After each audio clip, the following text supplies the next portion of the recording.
వలసదారులపైన Trump కుపారం మోపుతున్నారు. America వ్యాప్తంగా ICE, immigration, customs and enforcement బృందాలు తనిఖీలు చేపడుతున్నాయి. ఇప్పటికే ట్రంప్ అధ్యక్ష పదవి బాధ్యతలు చేపట్టినట్టు నుంచి ఈ రోజు వరకు 4000 మంది అక్రమ వలసదారులను గుర్తించారు. వారందరినీ తిరిగి వెనక్కి పంపిస్తున్నారు.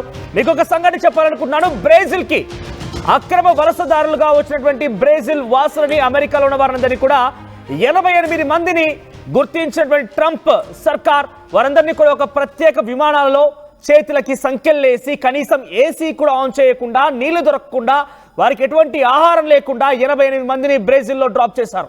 ఎంత హృదయ విదారక ఘటన ఇదంటే, అమెరికాలో ఉన్నటువంటి అక్రమ వలసదారులందరినీ కూడా పంపించే ప్రయత్నం ట్రంప్ చాలా శరవేగంగా చేపడుతున్నారు. దేశమంతటా ఐసీఈ బృందాలు తనిఖీలు చేపడుతున్నాయి.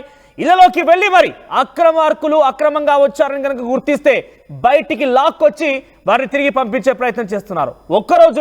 ఇవాళ ఒక్క రోజులోనే సుమారుగా 1000 మందికి పైగా అరెస్ట్ చేశారు.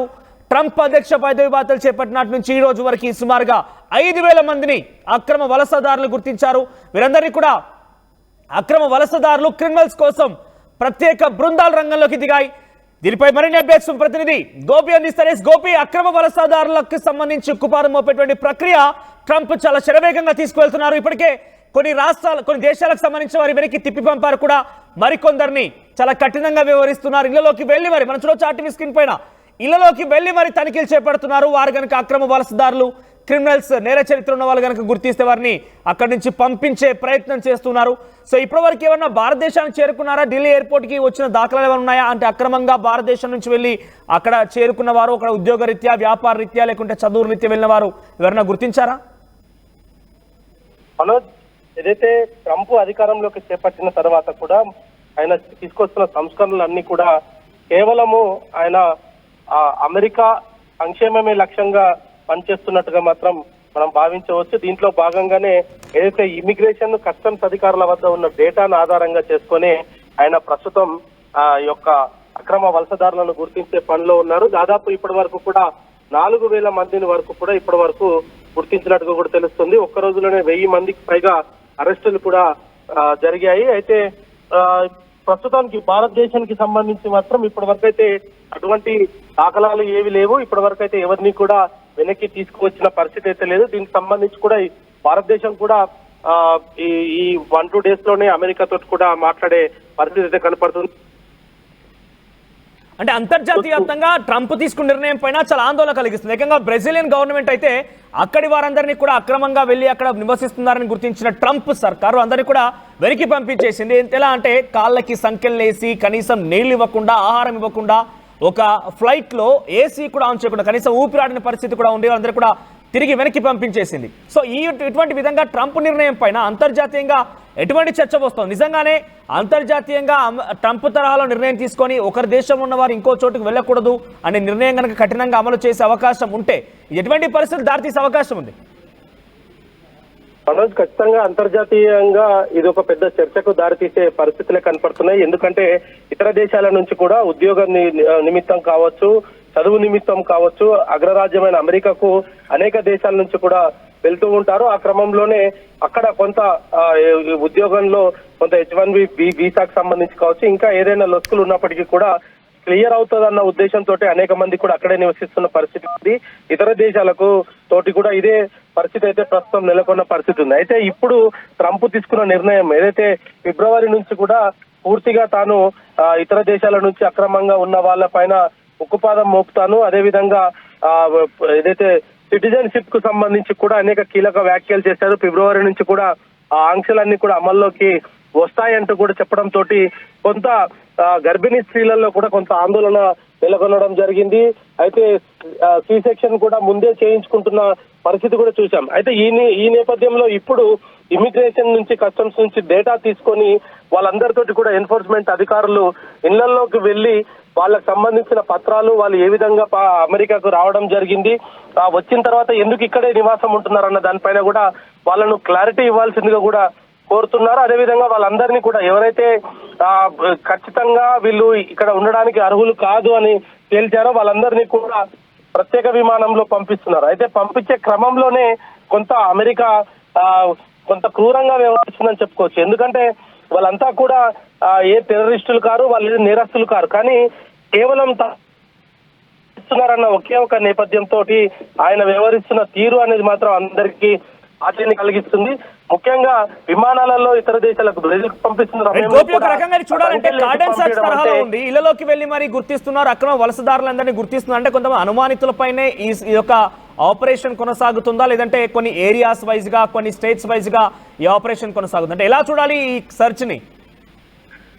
ఇమిగ్రేషన్ అధికారులు ఇచ్చిన కస్టమ్స్ అధికారులు ఇచ్చిన సమాచారంతో ఈ ఎన్ఫోర్స్మెంట్ దాడులకైతే పాల్పడుతుంది. ఎందుకంటే అక్రమంగా ఇమిగ్రేషన్ నుంచి కొంత వాళ్ళందరినీ కూడా బ్లాక్ లిస్ట్ లో పెట్టిన అక్రమంగా అమెరికాలో నివసిస్తున్న వారిని అయితే ప్రస్తుతం గుర్తిస్తున్నారు.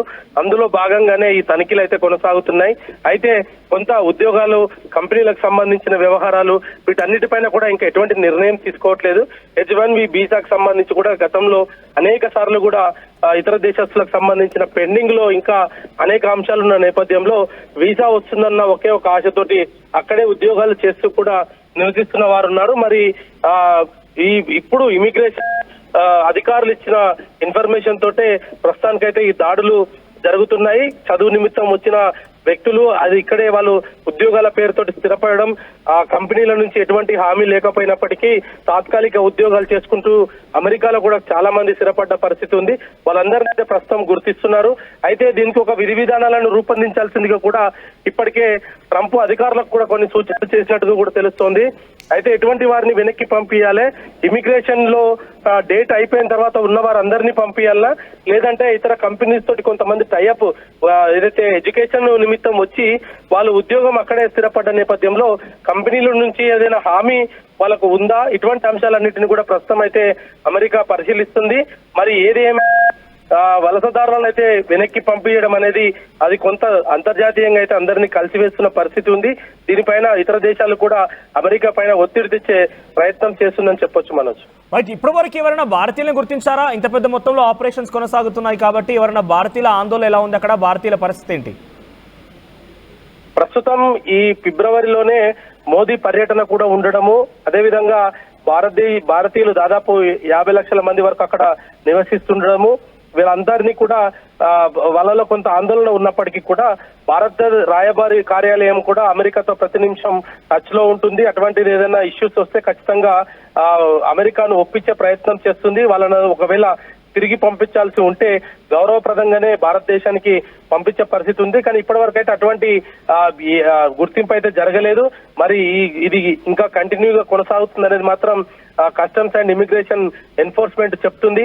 మరి ఒకవేళ ఇంకా రానున్న రోజుల్లో ఒకవేళ గుర్తిస్తే గనక ఖచ్చితంగా వాళ్ళందరినీ కూడా తిరిగి భారతదేశానికి పంపించే పరిస్థితి ఉంటుంది మనోజ్. రైట్ గోపి, సో మొత్తం మీద మీరు చూడొచ్చు ఇక్కడ ఆర్టీవీ స్క్రీన్ పైన మీకు అక్కడ ఎయిర్పోర్ట్ లో నుంచి వెళ్తున్నటువంటి వ్యక్తులు కొంత అనీజీగా కొంత గెంటుతూ వెళ్తున్నారు. వారంతా కూడా బ్రెజిల్ దేశానికి సంబంధించిన వారు.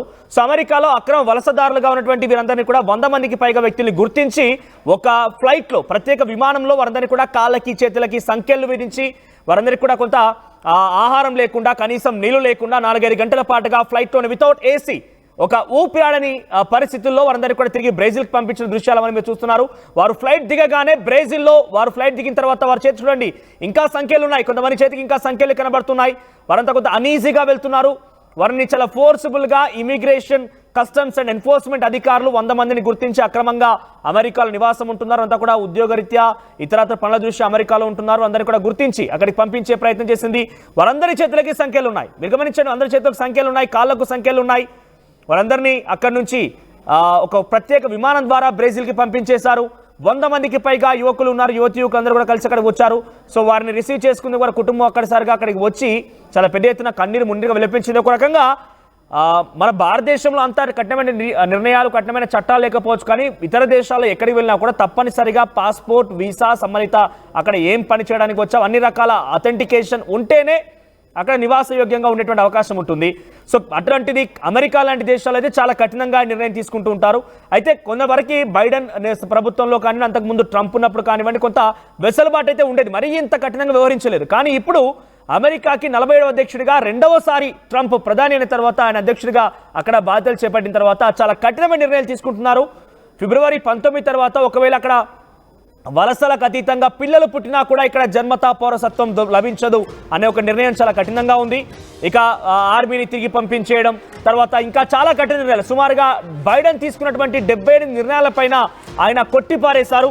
వాటన్నిటిని కూడా ఇప్పుడు ప్రభావం చూపుతోంది. అంతర్జాతీయ వ్యాప్తంగా ట్రంప్ నిర్ణయాలపైన చర్చ కొనసాగుతోంది. మరి ఈ అంతర్జాతీయంగా జరిగినటువంటి చర్చకి ట్రంప్ ఎటువంటి సమాధానం చెప్తారు, లేదంటే ఆల్ కంట్రీస్ ఏం చేయబోతున్నాయి ట్రంప్ నిర్ణయం పైన, ఎటువంటి ఒక నిర్ణయానికి రాబోతున్నా చూడాల్సిన అవసరం అవుతుంది. ఇప్పటివరకు అయితే పెద్దగా భారతీయులు చింతించాల్సిన పని ఏం లేదు, భారతీయులు కొంత ఆందోళన చెందాల్సిన పని అయితే ఏం లేదు. భారతీయులందరూ కూడా పక్కాగా అథెంటికేషన్ ద్వారానే వెళ్ళారు. ఒకవేళ అక్కడ కొంత అక్రమంగా ఎవరైనా చొరబడినా కూడా భారతీయుల పైకైతే ఇంకా ఈ ఐసీఈ ఇమిగ్రేషన్ కస్టమ్స్ ఎన్ఫోర్స్మెంట్ అధికారులు రాలేదు, వారిపైన ఇంకా చర్యలు అయితే ప్రారంభం కాలేదు. కానీ అంతకు ముందే మోదీ అలా టెర్రీ రోజు ఉదయాన్నే డొనాల్డ్ ట్రంప్ మోదీతో మాట్లాడి తెలుస్తోంది. త్వరలోనే ఫిబ్రవరి నెలలో ఆయన ట్రంప్తో భేటీ అయ్యే అవకాశం కూడా కనబడుతోంది. మరి దీని పర్యావసనాలు ఎలా ఉంటాయి, భారతీయులకు సంబంధించి ఎటువంటి డిసిషన్ ఉంటుందో చూడాల్సిన అవసరం అయితే ఉంది. సో అమెరికాలో తీసుకున్నటువంటి ఈ నిర్ణయం పైన మీ అభిప్రాయం ఏంటి? అభిప్రాయాన్ని కామెంట్ రూపంలో తెలియజేసే ప్రయత్నం చేయండి.